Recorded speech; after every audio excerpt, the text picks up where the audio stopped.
ये नियम है कि जब जब अति हो जाती है तो अति का जो प्रभाव है वो किस तरीके से दिखता है वो नेपाल में आपने देखा होगा। जैन जी ने जिस तरीके से उखाड़ फेंका प्रशासन और सरकार को, क्या राजस्थान में भी वो होने वाला है? क्या इसकी शुरुआत राजस्थान से होने वाली है?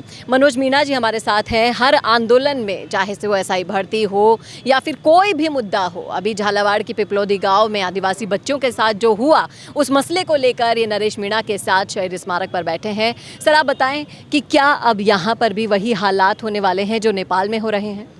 अब आपके सामने हालात तो ये जो आपको लोग दिख रहे हैं, मुझे लगता है ये भी जैन जी बन जाएंगे अब, क्योंकि कहीं ना कहीं जिस प्रकार के हालात राजस्थान में बन रहे हैं, ये बड़े दुर्भाग्यपूर्ण बात है कि राजस्थान की सरकार कुंभकर्ण की नींद सो रही है।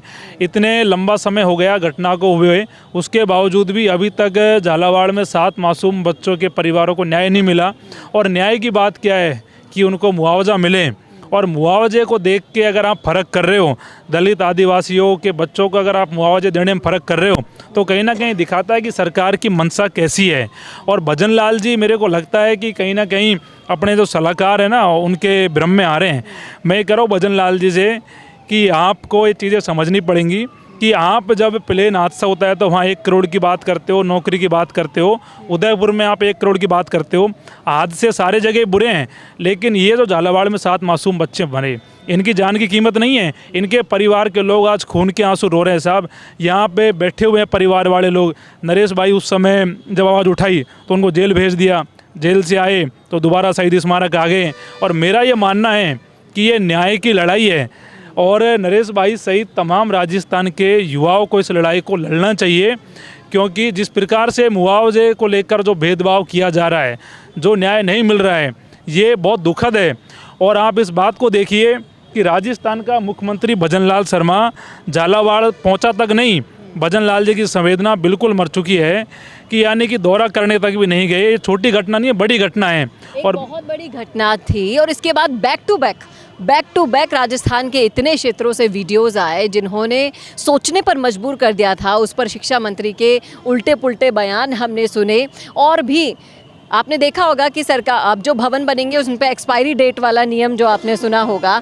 ऐसे काम करने में ये अव्वल रहते हैं। लेकिन जब बात आती है आदिवासियों की, दलितों की, क्या लगता है आपको कि ये 1 लाख रुपए का इन्होंने घोषणा तो कर दी, लेकिन इनके पास बकरी पहुंची है, अभी तक और कुछ नहीं पहुंचा है, सरकार के कान पर जू भी नहीं रेंग रही है? ये मजाक है।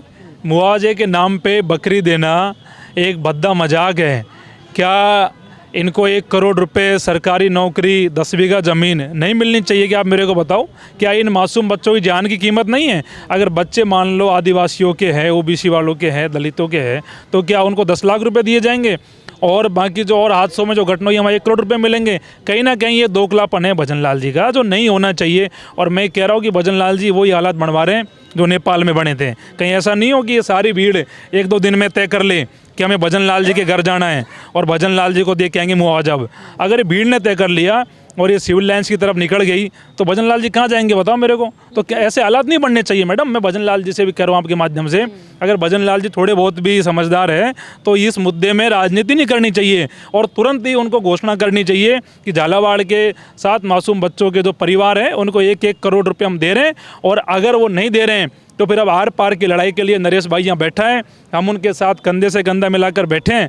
और भजन लाल सरकार को भी देख लेंगे कि मुआवजा मिलेगा कि नहीं मिलेगा, या तो मुआवजा मिल ही जाएगा और नहीं भजन लाल जी फिर मेरे को लग रहा है राजस्थान के मुख्यमंत्री रहेंगे नहीं। फिर ये तो हुई एक बात, लेकिन सरकार में आदिवासी समाज से नेता बाबूलाल खराड़ी के होने के बावजूद अगर इस मामले को संज्ञान में नहीं लिया जा रहा है, कान बंद कर लिए गए हैं, उसके पीछे की ताकत को आप क्या मानते हैं कि झालावाड़ की जो नेताओं की जो ताकत है वो इस ताकत को ज़्यादा बनकर उभरी है वहाँ पर? नहीं, वही दुर्भाग्यपूर्ण है। बाबूलाल खराड़ी एक नाम मात्र के नेता हैं, और चाहे नेता कांग्रेस के हो चाहे बीजेपी के हो, इनके जो नेता हैं इनका क्या खून जम चुका है और ये गुलाम बन चुके हैं।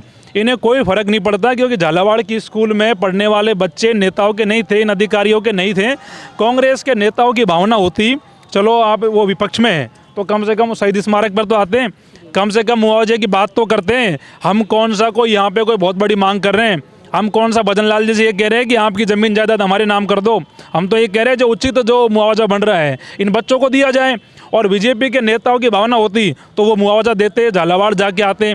भजन लाल जी खुद ही झालावाड़ नहीं पहुँचे। और सबसे बड़ी दुर्भाग्य की बात यह है कि झालावाड़ में जहाँ घटना हुई है वहाँ से माननीय वसुंधरा राजे जी आती है, जो 2 बार की सीएम रही है, और उसके बाद अगर वहाँ ऐसी हालात है तो ये बड़ी शर्मनाक है कि वसुंधरा जी ने कुछ किया ही नहीं वहाँ पे। और ये तो आज सामने आ रहा है लोगों के कि वसुंधरा जी ने कितना विकास कराया। राजस्थान में क्या विकास कराया होगा, झालावाड़ में भी इन पे विकास नहीं हुआ। झालावाड़ में ही जो भवन है सरकारी उनकी हालत ख़राब है। तो मेरा ये मानना है कि इन चीज़ों में सुधार होना चाहिए और एक नियम बने विधानसभा में कि सारे सरकारी कर्मचारियों के, सारे नेताओं के, सारे मंत्रियों के बच्चे सरकारी स्कूल में पढ़ेंगे। सब इनके बच्चे तो पढ़ेंगे वहाँ लंदन में, और हमारे बच्चे पढ़ेंगे झालावाड़ जैसे स्कूलों में, और वहीं दब के मर जाएंगे। तो ये बड़ा दुर्भाग्य है कि गरीबों की जान की कोई कीमत इस लोकतंत्र में नहीं है, और ये व्यवस्था बदलनी चाहिए। ये लड़ाई जो ये सारे लोग आप देख रहे हो, इनके मन में एक पीड़ा है, एक दुख है कि इस लड़ाई का परिणाम आना चाहिए, और इस प्रकार की जो घटनाएं हो रही है वो बंद होनी चाहिए। नहीं तो ये गरीब किसान के बच्चों जो स्कूलों में जाते हैं वो डर के मारे पढ़ने नहीं जाएंगे। कल के दिन वो इनसे कहेंगे कि हम नहीं जाएंगे पढ़ने, और वो अनपढ़ रह जाएंगे। वो कहेंगे क्या पता कब स्कूल की बिल्डिंग गिर जाए, बताओ मेरे को। तो कहीं ना कहीं राजस्थान के युवाओं का और उनके माँ बापों का भरोसा सरकार के ऊपर बने। तो इसके लिए सरकार को नियम लाए कि सारे अधिकारी नेताओं के बच्चे सरकारी स्कूलों में पढ़ेंगे, और तभी जाके इन नेताओं को लगेगा कि अगर भवन गिरने से बच्चे मरते हैं तो कितना दुख होता है।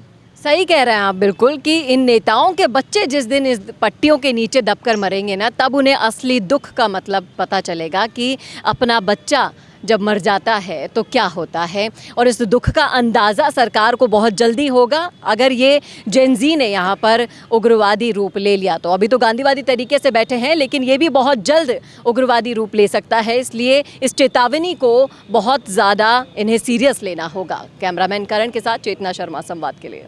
भारत का सबसे तेजी से बढ़ता हुआ डिजिटल न्यूज चैनल, जिसका परिवार 4,17,000 लोगों से भी ज्यादा बढ़ रहा है, वो संवाद न्यूज चाहता है हर जिले और हर राज्य में मीडिया पार्टनर्स। तो अगर आप बनना चाहते हैं संवाद न्यूज के पार्टनर्स तो कांटेक्ट करें नीचे दिए गए नंबर पर। इसके अलावा अगर आप वीडियो एडिटर बनना चाहते हैं या फिर न्यूज इंडस्ट्री में बतौर इंटर्न सब सीखना चाहते हैं तो संवाद न्यूज के जयपुर हेड ऑफिस में काम करने के लिए संपर्क करें स्क्रीन पर दिए गए नंबर पर।